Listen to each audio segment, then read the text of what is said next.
জায়গা থাকবে, এখানে এলাকার মানুষরা আসবে, এখানে হাঁটাচলা করবে, কিছু সময়ের জন্য তারা হয়তো কিছু জায়গায় বসলো, সেটার জন্য রেস্টুরেন্ট, পুরো জায়গাটা রেস্টুরেন্ট বানানো যাবে না। কিছু জায়গায় যতটুকু বরাদ্দ দেওয়া হচ্ছে ততটুকুর মধ্যেই তাদেরকে থাকতে হবে।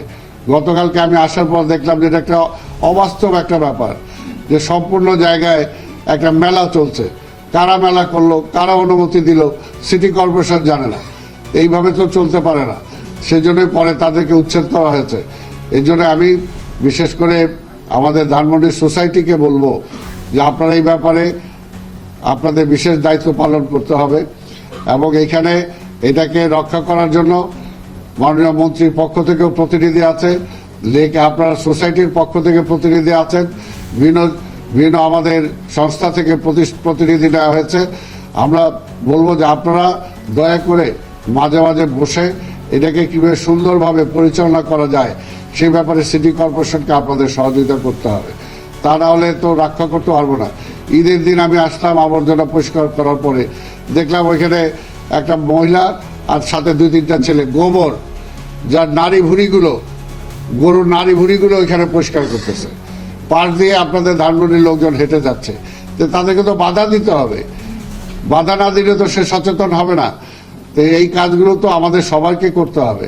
সবাই যদি না করে, একটা অন্যায়ভাবে একজন রাস্তা খুঁড়তেছে বা রাস্তায় আবর্জনা ফেলতেছে, একটা নাগরিক হিসাবে আমার দায়িত্ব তাকে বাধা দেয়া।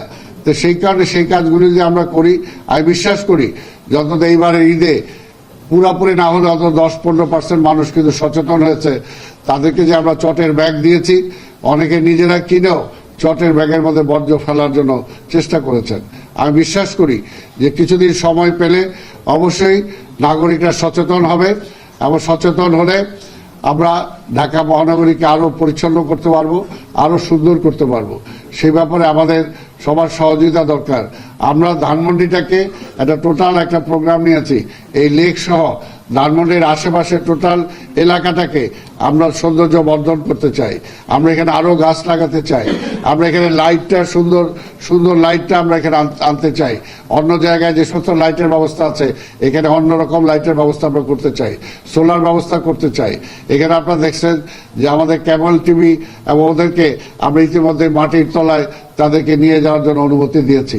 সবকিছু আমরা, অর্থাৎ টোটাল এটা একটা রেসিডেন্সিয়াল এরিয়া হিসেবে যেভাবে সুন্দর রাখা যায় সেটার জন্য আমরা পরিকল্পনা গ্রহণ করেছি।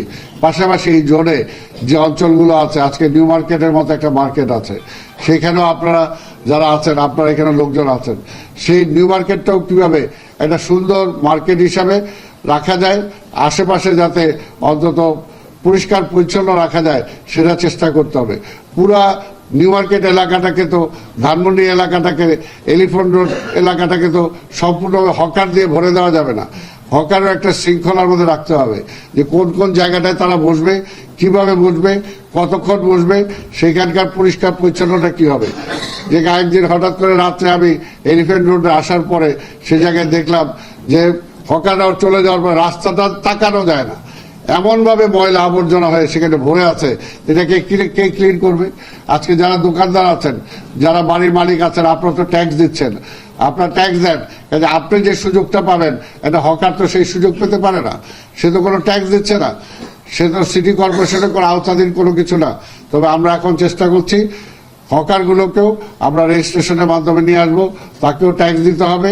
যেখানে হকাররা বসবে সেই নিয়ম মাফিক তারা বস্তার মধ্যে সেই আবর্জনাগুলো ফেলবে, সিটি কর্পোরেশন সেগুলো নিয়ে যাবে। তাদের জন্য যত্রতত্র তারা টয়লেট করবে সেটাও হবে না। যেখানে পাবলিক টয়লেট আছে সেটার মধ্যে তারা ব্যবহার করবে। যদি কোথাও পাবলিক টয়লেট না থাকে তাহলে মোবাইল টয়লেটের আমরা ব্যবস্থা করব, কিন্তু সেই এলাকাটাকে আবর্জনা যুক্ত করা যাবে না।